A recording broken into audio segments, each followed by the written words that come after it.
ലൈംഗിക അതിക്രമ പരാതികൾക്ക് പിന്നിൽ ഗൂഢാലോചനയുണ്ടെന്ന് റാപ്പർ വേടൻ. കേസ് നിലനിൽക്കുന്നതിനാൽ കൂടുതലൊന്നും പറയുന്നില്ലെന്നും വേടൻ പ്രതികരിച്ചു. കൂടുതൽ കാര്യങ്ങൾ എനിക്കൊന്നും പറയാൻ പറ്റില്ല. അതിനുള്ള പരാതി ചേട്ടൻ കൊടുത്തിട്ടുണ്ട്.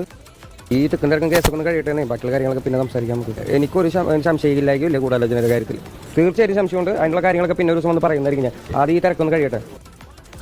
വിഷ്ണു സുരേഷാണ് വാർത്ത ചേർന്ന്. വിഷ്ണു, ആദ്യ പരാതി, അതിന് പിന്നാലെ അടുത്ത പരാതി, അതിൽ അറസ്റ്റ്, ജാമ്യം.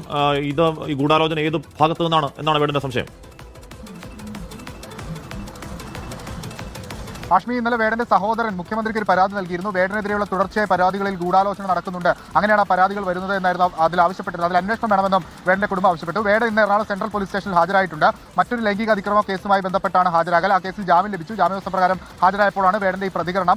ഈ ഗൂഢാലോചന നടന്നിട്ടുണ്ട് എന്ന് വേടൻ സംശയിക്കുന്നു. താനും അതേ സംശയം തനിക്കുണ്ട്. അതിൽ പക്ഷേ ഒരു വ്യക്തമായ പ്രതികരണത്തിലേക്ക് ഇപ്പോൾ നടത്താനാവില്ല. കാരണം കേസ് ഹൈക്കോടതിയുടെ പരിഗണനയിലടക്കം ഇരിക്കുന്ന വിഷയമാണ്. അതുകൊണ്ട് താൻ എന്തായാലും പ്രതികരിക്കും. നിലവിൽ ഈ കോലാഹലങ്ങളൊക്കെ ഒന്ന് കഴിഞ്ഞ ശേഷം വിശദമായി പ്രതികരിക്കാം.